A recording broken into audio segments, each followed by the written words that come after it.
Good afternoon, everyone, and welcome to Bayou Bets for Monday, February the 13th, Super Bowl Hangover Monday, as they say. If they ever did make it a national holiday, like what would they call it? They just call it like National Football Day or something stupid like that. Super Bowl Monday. Super Ash Bowl Monday. Yeah. Ash Monday. Hangover Monday. Like, I don't that's- know. It's like Ash Wednesday, except it's on Monday. Yeah, like we're going to start the long period of sacrifice with no football now. So, and don't tell me the USFL. Just don't. XFL, baby. And XFL. Oh my god. No.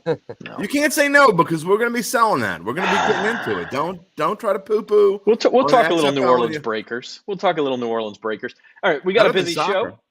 Obviously going to talk. Well, absolutely not. We're going to go talk Super Bowl 57, of course. The brilliant game that it was with a controversial ending. But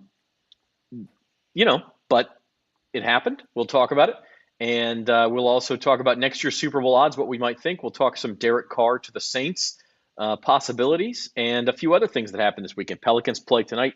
LSU women's basketball kind of got a reality check yesterday. So we will talk about those things as we go forward. Want to remind everybody that Bayou Bets is brought to you by Caesars Sportsbook. You can go and get 3 free LSU posters for signing up for a Caesars Sportsbook account and making a minimum $10 bet. To figure out details on that and to pick your posters, go to lsuposter.com. All right, Super Bowl 57 wrapped up, about 18 hours ago. And the Kansas City Chiefs are Super Bowl champions again, 38-35 victory over the Philadelphia Eagles. Drop in the comments what you thought, what you won on the game as far as bets. The Chiefs were slight underdogs, 1.5-point underdogs, and they did cover in the end.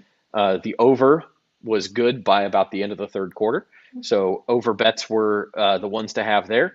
And the Chiefs win their third Super Bowl. So, guys, before we get into the controversy at the end, we talked about this. We're each going to get just a minute or two to talk about that because I don't want it to dominate the show. But what were your general impressions of the game? Let's start there, Spencer. Yeah, it was a great game to watch. I mean, both Patrick Mahomes and Jalen Hurts came to play. It was kind of similar to how Mahomes' first Super Bowl was, where he started off kind of slow and then had the strong second half. So I was glad the Chiefs won. I had money on them. I figured they'd prevail at the end. And what really stood out to me was Andy Reid's play call in there at those pre-snap motions completely fooled the Eagles secondary on the last 2 Chiefs touchdowns, where the guy was at the corner of the end zone, he just walked in. He was just so wide open. It was insane. So pretty cool to see the Chiefs pull it off, considering that Mahomes has a chance to go down as the GOAT. I mean, the way his career started, can't crown him yet, but he's well on his way. And everyone's talking up that Eagles defense, but you want to crown him? Crown him. Definitely can't crown the Eagles defense. They got exposed. Bums. Overrated. Again. Oh boy. Man, that's overrated. I mean, what do you want to say? Yeah, the hell. I mean, they did hold Mahomes to under 200 yards. I mean, you expect the Chiefs defense to be somewhat suspect. I mean, good Lord, Saints fans watched Steve Spagnuolo be a defensive coordinator for a year, and that was enough to get him the hell out of here. I mean, so that's no surprise that they give up points, but they got Patrick Mahomes. I got one word. Here's my summation of the entire Super Bowl. Ching. Like I said yesterday, I'm happy you won your bet. Your level of confidence was not matched by the Chiefs play in that game, but soon as it worked in the end. Start the third quarter the way they started the third quarter. Yeah, it's Mahomes. Why was I doubting him? Because I did doubt him until is he hurt? Nope, he's fine. It's Mahomes. Yeah, he's gonna win.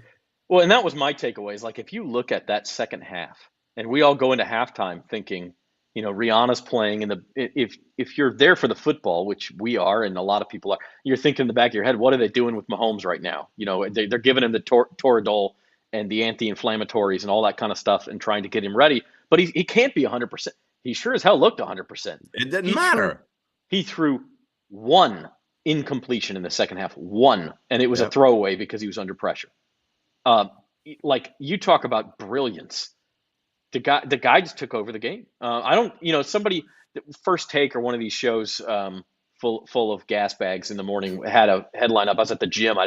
So I couldn't hear it, but I saw the graphic that said, "Did the Chiefs was this Chiefs heroics or was it an Eagles choke?" I don't think the Eagles Neither. choked. I really don't think they did. What did they do wrong? I mean, I guess the punt return they probably missed a tackle or two on Kadarius Toney. I'm surprised you didn't say that Nick Sirianni should have gone for it there. Gone for it where? When it was 4th and 2 at his own 30, whatever. Oh, I don't think they ever had 4th and 2. Did they? It was longer than that. 4th and 2 when they punted. Was it?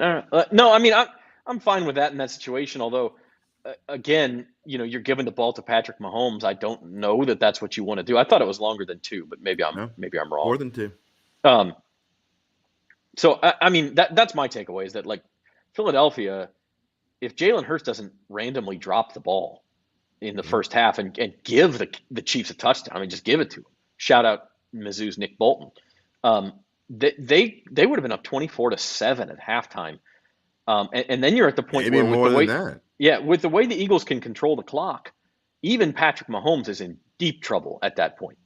And so at halftime you're thinking, okay, that touchdown kind of gave the Chiefs a get out of jail free card. Can they take advantage of it? And by God, they have the GOAT, and he took advantage of it. Patrick Mahomes said, okay, if you're going to keep me in this game, I'll go ahead and do it. I was just pissed that it wasn't an interception instead of a fumble. I had Jalen Hurts over 0.5 interception. So, I mean, couldn't he just throw the pick and then get the chance there at the end? I only bet 4 props, I think, and none of them, they stunk. We'll see that later.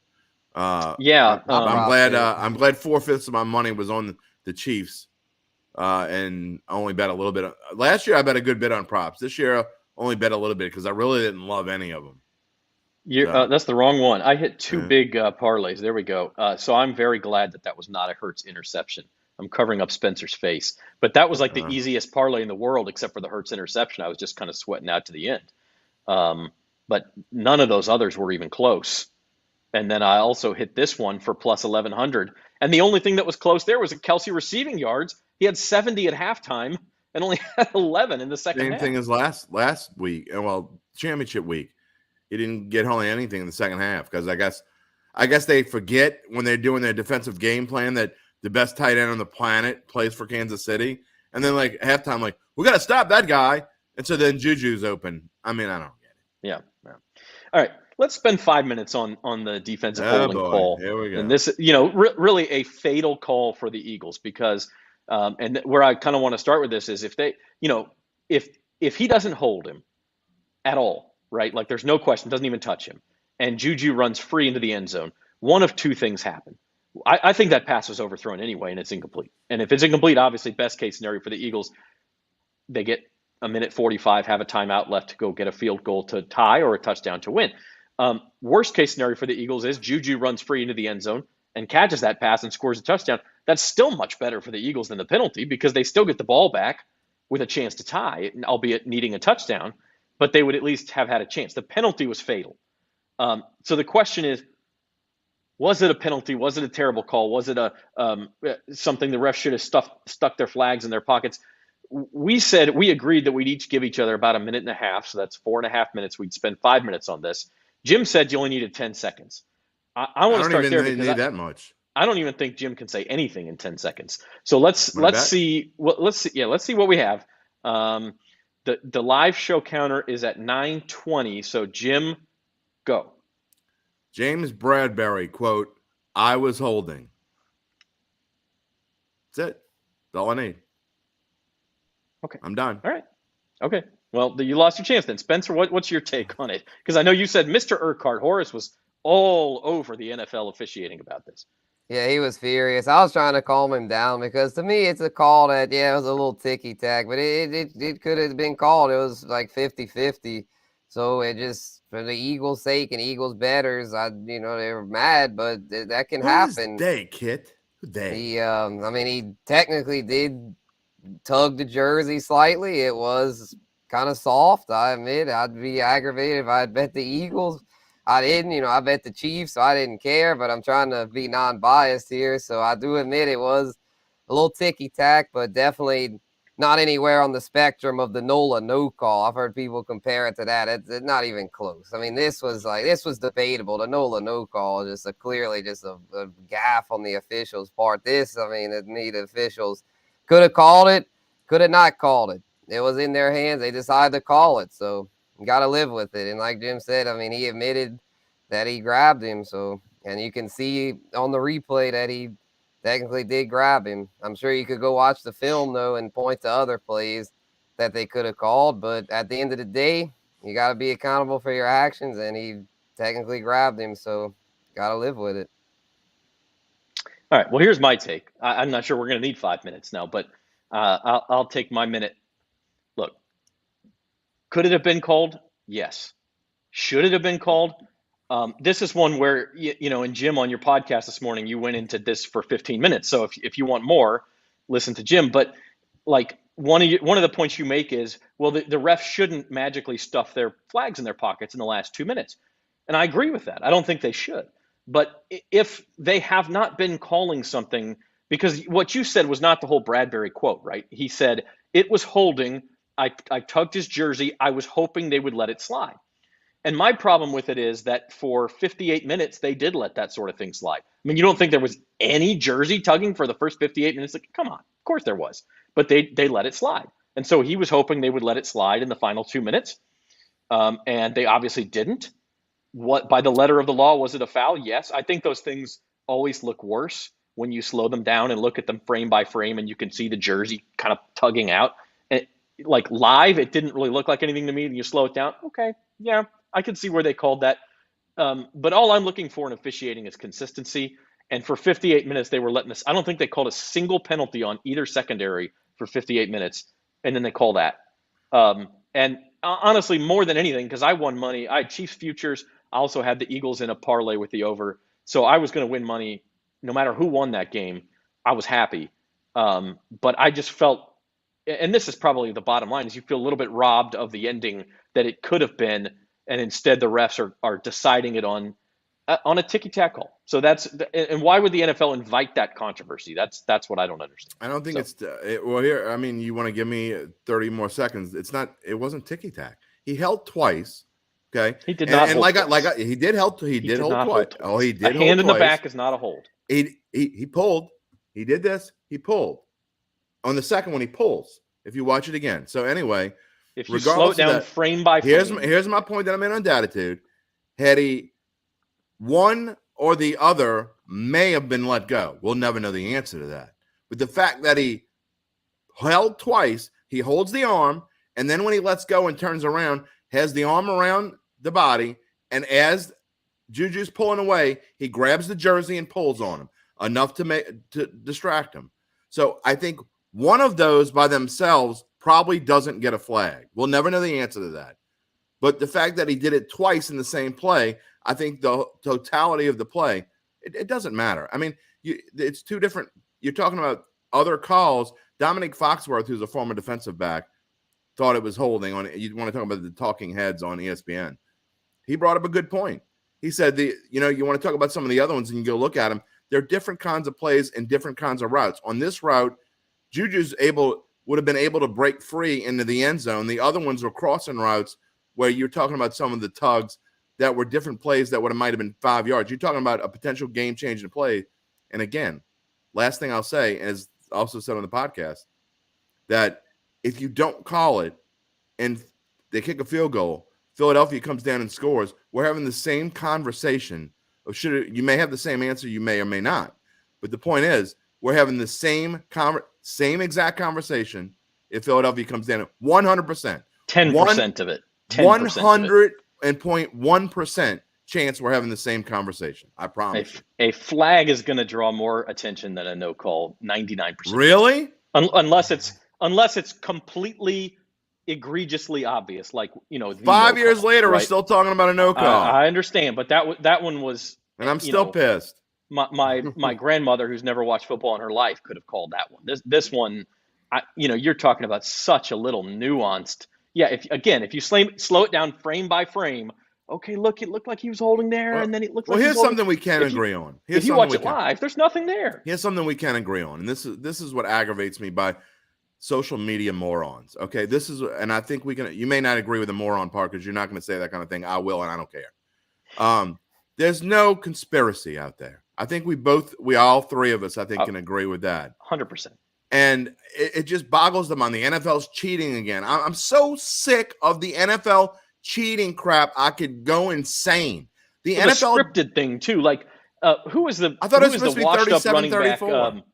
Yeah, who was the washed up running back who said? Arian Foster. Yeah, Arian. Like, why do you talk about this scripting crap? He was joking. Because now it's all anybody wants to talk about. I am so sick of that. If you're gonna script something, you're not gonna take away the climax. Exactly. You're not gonna throw a flag that takes away a great final drive for Philly. Like, if you're gonna script something, you're gonna let that happen. This was the opposite. So whether you agree with me or whether you agree with Zach, I think Zach and I and Spencer, I think we all can agree on that fact that the dude just thought it was holding and he threw the flag. Whether you agree with the call or not, it doesn't make a difference. It's not scripted. There's no conspiracy. They weren't getting Mahomes to win. Whatever. You're wrong if you think that.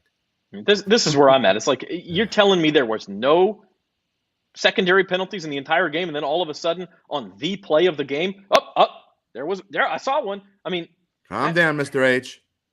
Calm down. That's just script writers wanted Mahomes. I don't think it's scripted. I don't think it's rigged. I just think it's bad officiating. It's inconsistent. It's like you start looking for stuff in the final minutes because it's more important, and just call it the same way you've been calling it. Anyway, and Monty, the Super Bowl, it's a pretty big game. There's a good chance that on our show that we talk about sports and a lot about football. There's a pretty good chance we're going to talk about it the next day. Is he saying that Kansas City didn't deserve to win? I don't know. No. I think he's saying he's tired of hearing about it, is the way I read into it. There's a pretty good chance we're going to talk about the Super Bowl the next day. All right. Look, so Kansas City did win. Kansas City won its second Super Bowl with Patrick Mahomes. They have been to 3. They've been to 5 consecutive AFC Championship games. If for some reason Andy Reid retires and this thing falls off the face of the earth and they don't win another playoff game in Patrick Mahomes' career, hypothetical, is this still a dynasty? No, I wouldn't call it a dynasty. I mean, they're going to have to win at least 1 or 2 more before you can call it a dynasty. It'd be a great run, a great 5-year run. But to me, a dynasty is like Brady Belichick, a decade plus kind of thing. Like the Steelers, the old Steelers with Terry Bradshaw, the 49ers with Montana and Steve Young. So we're saying we need 3 Super Bowl victories to make it a dynasty. Yeah, like 10 years, 3+ rings. I think it's kind of a feel thing, right? I don't know. Mm-hmm. I mean, it doesn't – the way they've played, they're in a too tough of a conference right now to be a dynasty. I mean, if they go through that gauntlet again next year, then we can have this conversation. I was going to say you could argue that makes it more impressive what they've done, but – No, I'm not saying it's not impressive at all. I mean, it's super impressive. But to put the label dynasty on there, I mean, Brady had – Manning to go up against, right? Montana had, Montana just beat the hell out of everybody. And so did the 49ers. The Cowboys, I guess you'd call them a dynasty. Jimmy Johnson and company. And then Barry Switzer finished it off. I don't think we're there yet. I think we need at least 1 more. Okay. I think that's fair. I think we're close. I think you're closer to Mahomes' GOAT talk. I mean, I would have kind of like, let's back off of that a little bit now. It's a conversation now. To me, almost more impressive than 2 Super Bowl trophies in 5 years is 5 consecutive AFC Championship games. Sure. That's unbelievable. Yeah. And as you say, it's been a tough conference. Every year he started, he's made the AFC Championship game. His rookie year, he didn't start. All at home. 2018 he started. All home games except for the neutral site games. Right. Speaking of which, the Chiefs are favored at Caesars to win next year's Super Bowl. You can go bet this right now, plus 575. I'm a little surprised the 49ers are second on this list. I actually, we'll see what the Eagles do in free agency. Jason Kelsey's a free agent. Miles Sanders is a free agent. They have a couple of others. But they lot do on have 2 defense. first-round draft picks. I hate to mention that, but they do have 2 first-round draft picks. I'm kind of feeling the Eagles at plus 800 after watching what Jalen Hurts did yesterday. Like that team, to me, should be the favorite in the NFC. No way. They just went through this cupcake schedule. Their schedule next year is going to be way different. That's true. So I mean, now look, I don't want to. It's too early anyway. I mean, let's see who gets who in free agency. I know that people would have laughed at me if I would have said this a few days ago, but they need to work on that defense. I mean, I'm not talking up front. They're fine. They didn't get to Mahomes, whatever.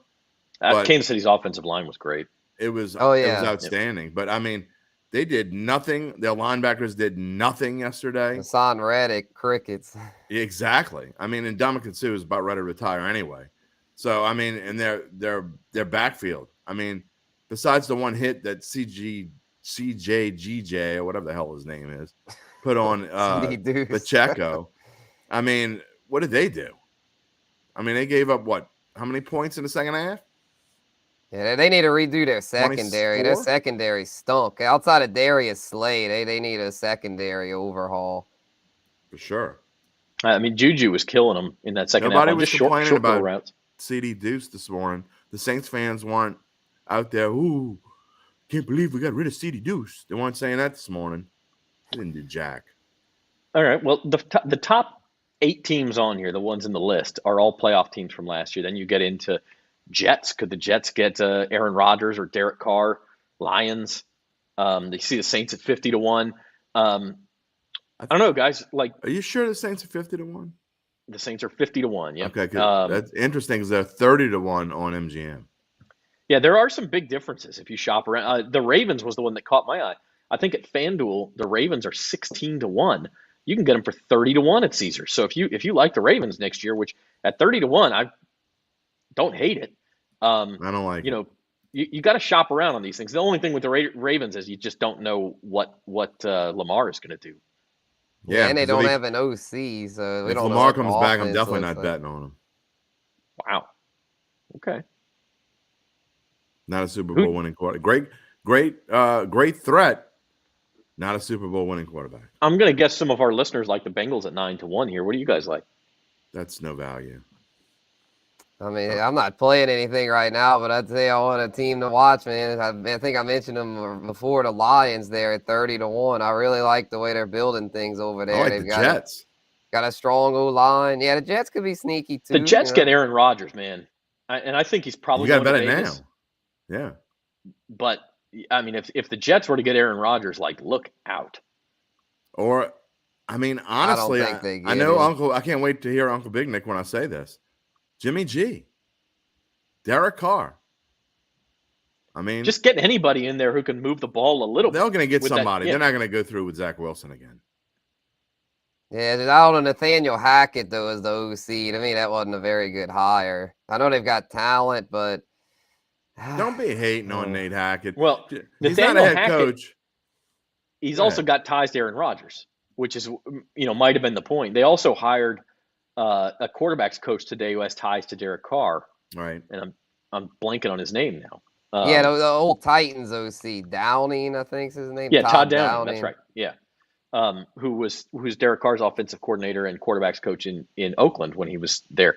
So, it's going to be interesting, and that's a good place to go next, I think, is Derek Carr. Of course, the visit was last week. We talked on Thursday about how by today's show, it's possible the Saints and Raiders could work out a deal. Well, Derek Carr put an end to all of that yesterday, saying, and there will be no waiving of the no trade clause. I'm going to become a free agent when the Raiders release me on Tuesday or Wednesday, which to me is not surprising. If I was him, I would have done the same thing. The Raiders kind of dumped you. Why would you cooperate with them? Go become a free agent. You get to go where you want, maybe make a few more dollars too. You're always going to take up Derek Carr. I mean, but is that not what you would have done in his shoes? Probably. I'm a vindictive SOB, so yeah, I probably would have. I mean, if I would have said Saints, if you want to sign me, we'll talk. We could talk again. Thanks for flying me in. Thanks for the free meal. We'll talk. And I think that may have happened. I mean, I think there may have been It's not good for the Saints, though. It lessens the chances, but I do think there's a possibility. To your point, that there was a conversation of, well, I want to sign with you guys, and I'll sign for a similar deal to what we were going to restructure this to anyway. But why would we give up a third-round draft pick when that can help our team next year? Wait till next week, and I'll just sign with you. I mean, is he going to go back on saying that? I don't know. Was that a conversation? I don't know, but I think it's a possibility. I think it depends on if someone throws a bunch of money at him or not. If someone like the Jets gets desperate, let's just say Rodgers spurns them, and because they just want to throw 30-something million at him. Yeah, I mean, 50, maybe 40. I don't think they'd be that stupid, but I mean, I'd say they're 35. Kind of like, I mean, I know the quarterback market's getting crazy. I mean, 30 million is not even that much nowadays, but it's like, I don't know. I think he'll get 40. I mean, I think 40 was his contract with the Raiders. I think in free agency. Oh, it was that high? Yeah, you get a bidding war. I think he'll get at least 40.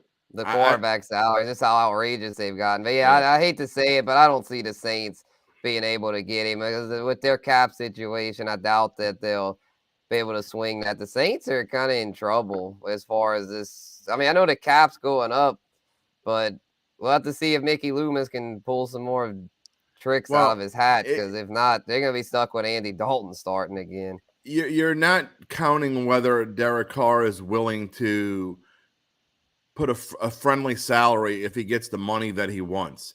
If he's willing to put the salary together in kind of a structured way, and he says, look, I'm planning on being here for 4 years. He's got a relationship with Dennis Allen. Mickey Loomis assures him that Dennis Allen's going to be here 4 years, which Saints fans, a lot of them don't want to hear, but too bad, because I think there's a good chance. Look, 4 years. They're loyal. So if he feels like that's the case, look, you can hate Dennis Allen all you want, but I think that's a good what could get him here. And so if he's willing to do that friendly contract, then I think there is a decent chance, but it definitely lessens the chances. I would still say that the Saints are probably the front runners overall to get him, even though the chances are smaller than they were yesterday or 2 days ago. Yeah, I agree with all of that. I think that it really depends on what Derek Carr wants, right? If he wants the most money, then he's going to go where he gets the best contract, and maybe that is what he wants. I'm not going to blame anyone for get that. But he may not.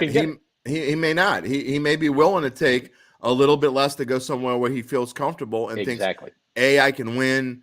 B, I have a relationship with Dennis Allen. And B, C, this is a good place for me. Whatever. Blah blah blah. And Jets and Titans are good situations as well. I don't know if the Titans are even going to be involved, but we just talked about the Jets. If they get a competent quarterback in there, they're going to be very good. But you're also beating your head against the Bills' wall every single year. As long as Bill Belichick is there, the Patriots are going to be competitive. The Dolphins are competitive. This NFC South is ripe for the picking. I mean, it is absolutely just sitting there. If you look at the odds, the Saints are the favorite in the NFC South right now. They have the shortest Super Bowl odds of any NFC South team. I guarantee you he liked them. I mean, who wouldn't? He was like eating in Mid-City, right? He went to Michael's, I think, is where he went. Yeah. I don't blame him for doing anything he's done so far. The Raiders wanted to drop him. Okay, well, let's make this a divorce, and I'll go my own separate way and find the best situation. I still think there's a chance. You would hope the Saints knew that already, though. You would hope. Yes. I mean, we don't know the answer to that, but you would hope. I mean, if they were caught by surprise by that, then that's obviously bad news and probably increases the chance that the Saints are going after Jimmy Garoppolo or using a draft pick on a quarterback, or maybe even trying to trade up further into the first round for a quarterback, which I think is a terrible idea for the Saints right now. But awful. If you have to do, if you need a quarterback, if it's between that or running back the Andy Dalton show, I think they would do it. Don't even suggest let's hope it doesn't get to that point. I mean, Jimmy G's not perfect, but I'd take him over any of that. That's just. But I hate to say it with the cap. Yeah, the cap situation. It might be stuck with that. Yeah, well, I mean the good news is Jimmy G is going to cost money too. Yeah, and there's a pretty significant jump in the cap this year, which helps the Saints, but not enough to get them out of hell. But why does he? Oh, he wants Jimmy GQ in New Orleans because he wants the Saints to he doesn't like. Yeah. He's an He idiot. thinks it'll be bad for the Saints. I mean, look, to me, and again, yes, I'm biased in this conversation because I know the Carr family for a long time, but Derek Carr is up here somewhere, and all the other options are down here somewhere. I mean, Yeah. outside of we can go get a top 5 pick and get Bryce Young or C.J. Stroud, which is not going to happen unless you're willing to give up 4 years of first round picks, which they should not do. So to me, you throw everything you can at Carr and say, let's try to make this work. Uncle Big Nick is Jameis. He's done in New Orleans. He's not. I mean, I don't see he's done any here. way. Yeah, there's no way he's coming back. No, he's gonna go, and I think I talked about this with my triplet this morning. I think Jameis is one of the unsung guys that no one's talking about. He's gonna go somewhere and be a starter. And there are plenty of teams that need a starter, and they're gonna go. I mean, I could see him going back to Tampa Bay. I was just about to say. Yeah, I'm not kidding. It'd be a plot twist, but he could. Yeah, he could go to Carolina. I'm not sure that Frank Reich wants Jameis Winston, but he's going to go somewhere and have a really good chance to start somewhere. There's Jameis not a lot the of Jet?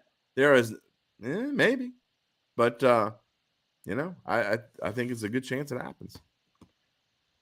El Reyes is Anthony Richardson. Maybe at 29. I don't think he would be there. No, he ain't probably have to trade up. He's not. He's not a come in the league and starting quarterback right away. Yeah, it's tough. Yeah, him and Levis, they're projects. You don't want them. God, you don't want to. Neither one of those guys. I don't know. Well, I mean, Levis will never make it either. But God, no. Levis being like a top 5 projection, I don't understand. That makes no sense. That reminds me of the Zach Wilson stuff, where he's just he's a combine baby, and everybody falls in love with him, and then he gets out there, and you're like, oh yeah, this guy can't play. Like, I don't know. Maybe I'll be wrong, but if he goes to Tampa or Carolina, Jim will bet. Jim's going to bet on some Jameis in the coming years. I can tell you. Depends on where he goes. Yeah. All right. We'll wrap up our football conversation with a look at our big bucks. I seem to recall Jim saying he was going to put a parlay together, fading all 5 of my picks, and then you were very close to losing all 5 of your picks. Of course, you won the big one. Yeah, I won the only one that mattered. I mean, that, like I said, this is so misleading because in real life, 4/5 of my betting budget this week, which I went way over budget, don't tell my wife, was on the money line of the Kansas City Chiefs. I didn't like.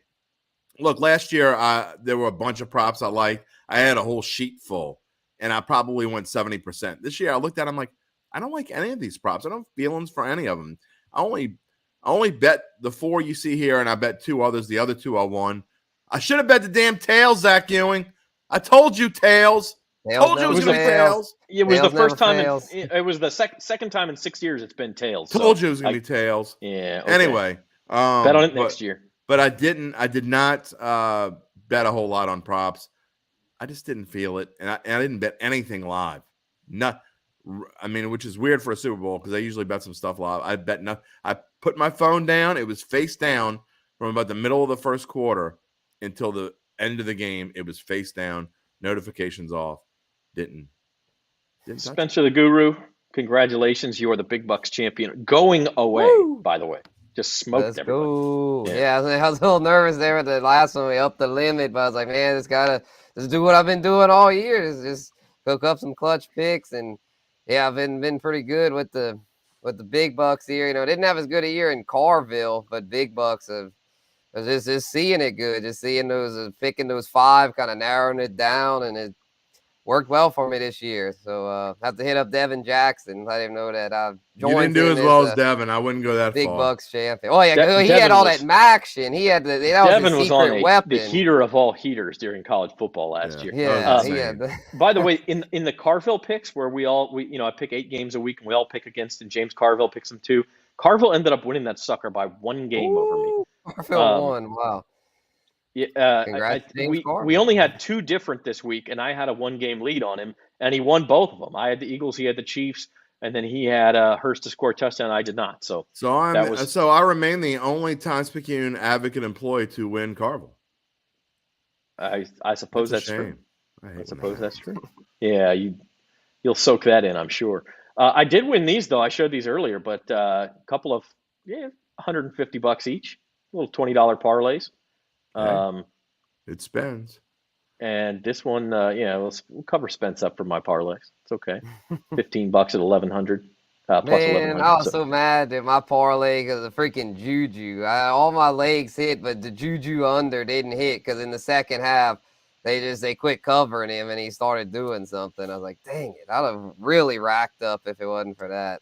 Just think how many yards he would have had if they didn't hold him there at the end. I do have a prize for you.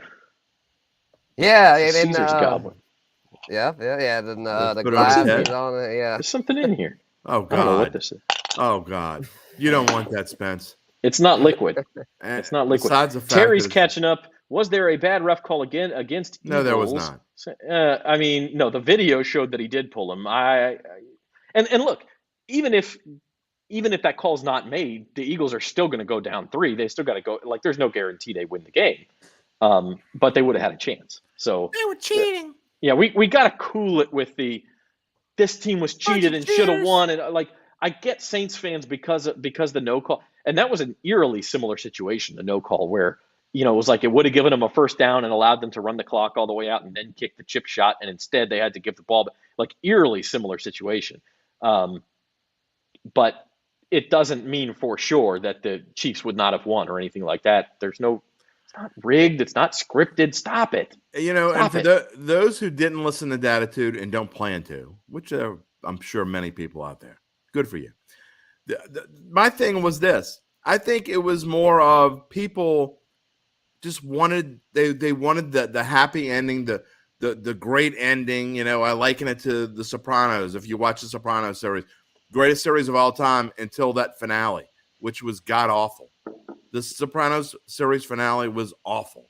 Okay, so you watch this show for 5 years, so in this case 3.5 hours, may seem like 5 years, and then you get to the finale and you're like, man, So I think that was just as much of it as anything. I don't know exactly what this means, but it does bring something to mind that's kind of the one rant I did have. Way, way, way worse than that defensive holding call was the sorry-ass state of that field. What that was pretty hell bad. Is going on when you can't have a single frickin' play in the Super Bowl without guys There was one play, I think it was the play where Mahomes throws like this sidearm pass and Kelsey picks it up off his shoe tops. Yeah. Amazing play. He slipped and both Eagles defensive ends slipped. And, I agree. And you actually wonder, and we talk about the Eagles defensive line didn't play well, didn't get home. There was only one sack in the entire game. And it was a 1-yard sack on Jalen Hurts where he was scrambling and he basically ran into the line. Like, part of that is because the defensive ends of all the positions on the field, they're the ones who have to kind of like the snow game, right? Yeah, and you don't have that leverage anymore. You're slip sliding all over. Cincinnati and Buffalo, yeah. That is freaking embarrassing for the NFL. It's embarrassing. It's more embarrassing than anything the rest. And then not only that, Zach, did you see there was different points when they would like show? And look, I got to watch my first Super Bowl in 4K, and it was phenomenal. By the way, I mean you could see they had the divots. They weren't just divots; they were like slices into the turf, like from where cleats took these big slices, and they didn't fix them. They had these big gashes in the turf, not divots. This is a multi-billion-dollar organization. I agree. If you can't get turf indoors that works, then don't do it. Play on artificial turf. I mean, what are we doing here? I mean, the way the artificial turf is today, I don't know why they don't all play on that anyway. Well, part of it is these stadiums want to hold soccer matches, and soccer's much better on natural grass.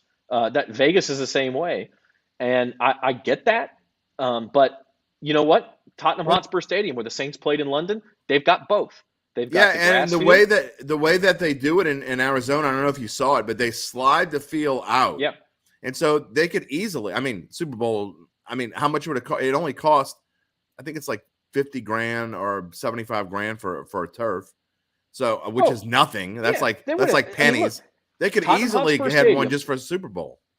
Tottenham Stadium in London, where the Saints played the Vikings this year, was made specifically with the idea that it would host NFL games. So they have the same ability to take the soccer pitch, slide it out, and then bring up from underneath the turf field with the NFL logo in the middle, and then they could just sink it and slide the other one back in. I don't know if the technology exists in all these stadiums, but there is no reason that you can't at least start building new ones like that. If it's not working, that's embarrassing. NFL. Yeah, that was pretty bad. And I don't know if it gave they one didn't team an have. Did advantage. they have it for Cardinals games? I mean, not that I watched a ton of like full Cardinals games. Saints played there. I don't remember the Saints slipping around when they played in the Cardinals on a Thursday night. I don't either. The Fiesta Bowl had a problem with that, though. I do remember that. Huh. So there's something about that stadium, but like it was the painted areas that were the worst. Like you talk about the Super Bowl, and every little tiny detail is taken care of, right? Every little tiny detail. And then you don't take care of the playing surface? Yeah. That's my rant. Looked like John Rahm and Scotty Scheffler were trying out their 8 irons on the field. And this is a good point too. Like this kind of stuff helps offenses way more than it helps defenses because the offensive guys know where they're going. The defensive guys are the ones who have changed direction faster, and all of a sudden we ended up with 73 points. So, I'm gonna have to go look at recent Super Bowls played on grass as opposed to turf and see if it makes a difference. That's a good call. But I wonder if there's something to this indoor grass. I think we lost Zach briefly. I'm sure he'll come back in a moment. Spence, it's something that people pick and choose what they want to talk about as different things and things that are controversial. But what Zach brings up here, something that wasn't even talked about today, and probably should be. Yeah, for sure. Yeah, it was just ridiculous. I mean, Jake Elliott, the Eagles kicker, almost broke his ankle with that crap. He kicked off and then didn't land right. He slipped and it almost like snapped his ankle. That was scary. I was like, my goodness, he could have seriously hurt himself on a kickoff. I mean, I think we can all agree that was screwed up. Internet slipped out there, guys. I'm sorry. But Terry, this artificial turf is no longer – I mean, you're talking about AstroTurf back in the 80s and 90s. This is different turf. This is good. This is quality stuff. I mean, they use it for my kids' soccer games, and he doesn't like the little rubber bits, but he likes playing on it. Yeah, the only bad thing about it is if you run on it, the little pellets get in your shoe. Like when I go down there and I used to cover high school games all the time, you come home and you take your shoe out and you got a tire in your shoe. But other than that, it's really you get really used good. to that. I mean, but Marlon's exactly right. Somebody's going to get hurt on this stuff. Like imagine if Hurts or Mahomes wrenched his knee slipping and is out for all of next season. That's the kind of headline you're going to get eventually with this crap. I agree. No. That's an interesting name, by the way. Marlon, is that Doggerel? I've lived in New Orleans. I've lived in New Orleans my entire life. I don't think I've ever seen that name before. I thought I saw New Orleans King, always something with the NFL. Yeah, it is. But we still watch. And we still will. I don't want to pellet my eye. Okay. Shoot your eye out, things. Pelicans play tonight in Oklahoma City. Zion Williamson, that was the other news of yesterday, out for several more weeks, aggravated that hamstring injury while he was rehabbing it. I don't know if the Saints are the Pelicans are the unluckiest team in the world, or if Zion just is going to be a bust. I think someone on this panel said about 3-4 weeks ago, would you be surprised if he didn't come back this year? I don't know which one of us that was, but whoever he was. Seen this movie before, boys and girls. I mean, it's ridiculous. I think I'll be the positive on here. I think he comes back. I think he in the regular season, March. Yeah, sometime in March. I think he comes back. I don't. And I think he comes back, and the Pels still get a top 6 seed. I don't think it's time to panic on the Pels. And I feel like with the futures odds shift, I might go and get some Pels futures because this patch might be a little bit rough.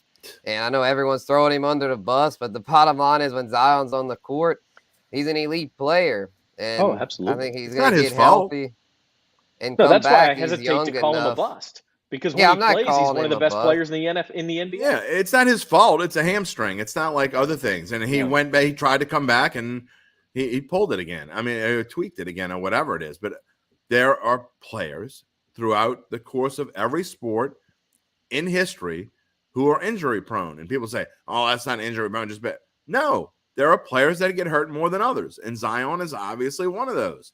And the difference is his attitude towards things, like you compare him to Anthony Davis, who basically he replaced. I mean, at least Zion's got a good attitude about it, and I could see him working towards trying to come back. And maybe in this case, I mean, I hope I'm wrong, but maybe in this case, he tried to come back too soon. I mean, he wants to come back. So, but I agree with Spencer to the point of whether he comes back or not. I still think this is a top 6 team.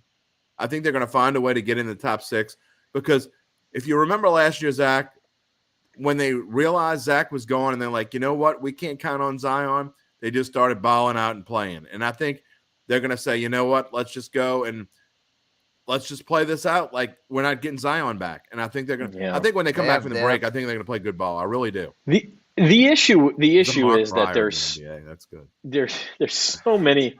Yeah, that's for you, Cubs fan. Yeah, that's Dusty's fault. That's another story. The issue is that the Western Conference this year is structured a little bit differently than it was last year, where you have, now the Mavericks have loaded up. They got Kyrie. The Suns have loaded up. They have Kevin Durant.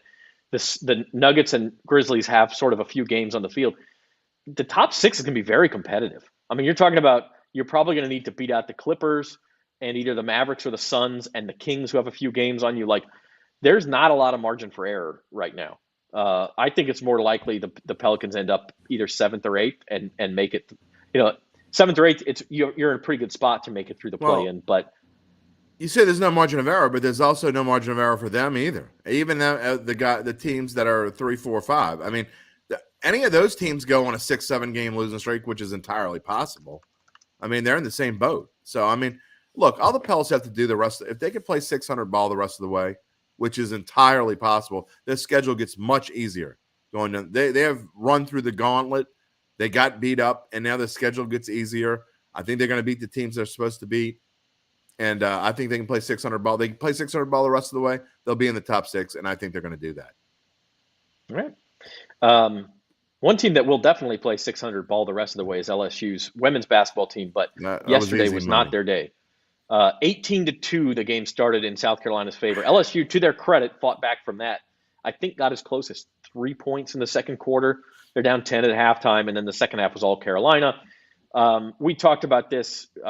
Zoe thought it was going to be a close game when she was on here Thursday, but LSU's been fading just a little bit. This loss could be good for them because it allows them to reset a little bit. Yeah, go ahead, Spence. Oh yeah, I think so. They were riding the high of that undefeated streak and they're kind of sputtering. So yeah, I mean, this loss isn't the end of the world for them. I mean, it was expected. They were expected to lose. I mean, it's more of a thing.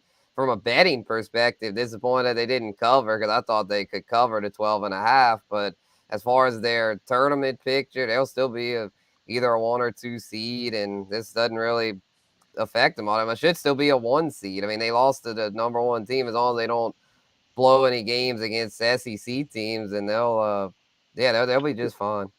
In ESPN's latest bracket, they were projected as a 2 before this game, so I assume they're still there. But a chance if they keep winning to move into the 1 line. Oh, I think they'll be a 1 when all is said and done. What was interesting about that game? And look, LSU needed a butt whipping. I said it was, Zach and you and I have been talking about this for weeks now. That at some point they're going to get a butt kicking, and if it doesn't happen before South Carolina, it's probably going to happen against South Carolina. I think this is a good thing, but if you watched yesterday, Aaliyah Boston was like picking up LSU players, and like she felt sorry for them almost. Like we're kicking your keisters so bad, I like literally feel sorry for you. She's like helping them up like every other play. But I think Kim Mulkey's going to use this to her advantage. I think she kind of knew it was going to happen yesterday.